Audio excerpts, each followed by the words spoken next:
Hello, gentle viewers, and viewers who may or may not be gentle. We are Ian. And Steve.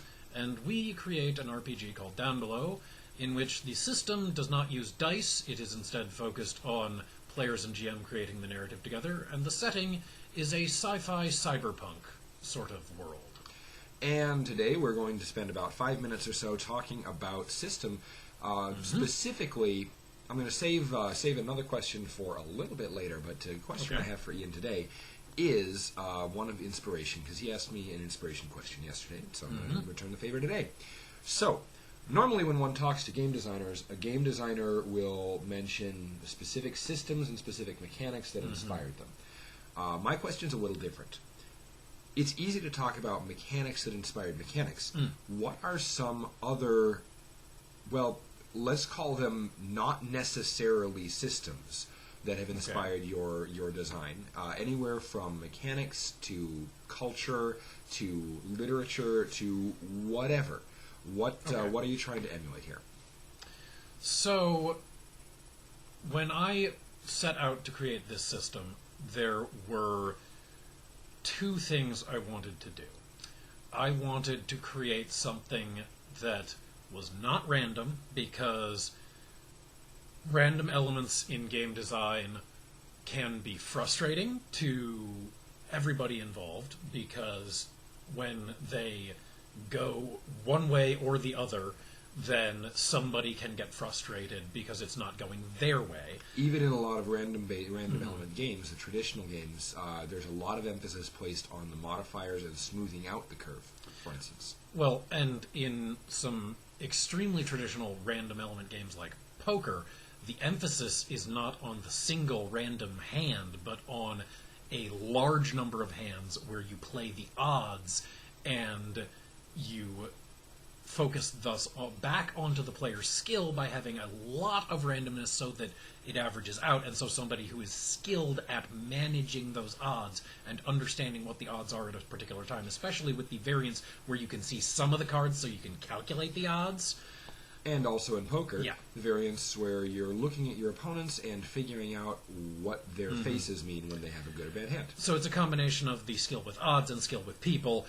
Point is, it focuses it back on player skill, and that's one of the things I wanted to do by eliminating randomness, is focus it back on the players and what the players have as input.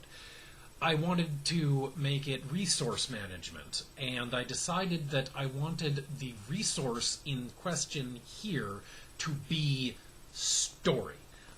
And there are two basic units of story that I wanted people to manage: success and failure for the character. And so I explicitly made the system managing those units of story resource.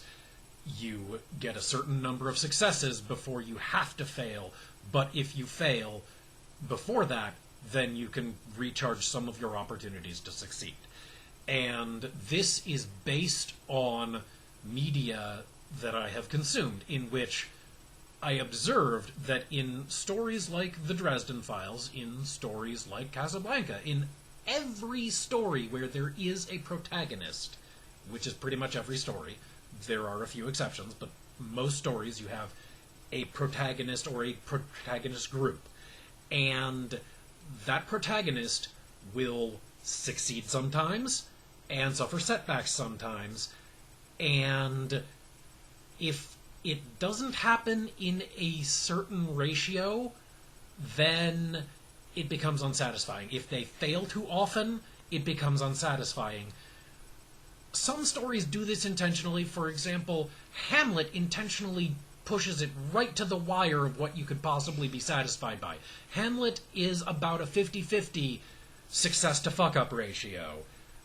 And it's kinda unsatisfying to the audience at the end of the day, because in the end everybody dies and nothing's really resolved. Well, the election does lie with Fortinbras. He has my dying vote. Okay, well, but that's beside the point. Yeah, sorry. And actually the story kind of makes it clear that that's beside the point. So that's the point. And if we're talking to giving gamers another here, example that another big example that comes off the top of my head, the Metamorphosis by Kafka. The failure rate is significantly above the success rate for the protagonist, who ends up unloved and monstrous and basically SOL. So, generally speaking, what I am encouraging players and GMs to get towards is a rate that's somewhat above 50% for success, and that this will create a satisfying adventure story by doing that in this cyberpunk world in which failures are inevitable, losses are inevitable, but you will still have your share of heroic successes at the end of the day. And we've all had those games. If you're a gamer, you've played games, whether it's D&D or something else, where the party has miraculously succeeded at everything thrown at them, no matter how difficult. Stories of a second-level party successfully defeating a pit fiend in single combat do come to mind. And stories where players have failed miserably at things that should have been trivial for them. And they're unsatisfying. And there are times when randomness adds value, and I acknowledge those as a game designer, and I just wanted to do something different this time. But we are out of time. And you could say that we have succeeded in coming in right about the time we planned. So tomorrow we'll have another question about setting, and then switch off again. Thanks for falling through the cracks with us.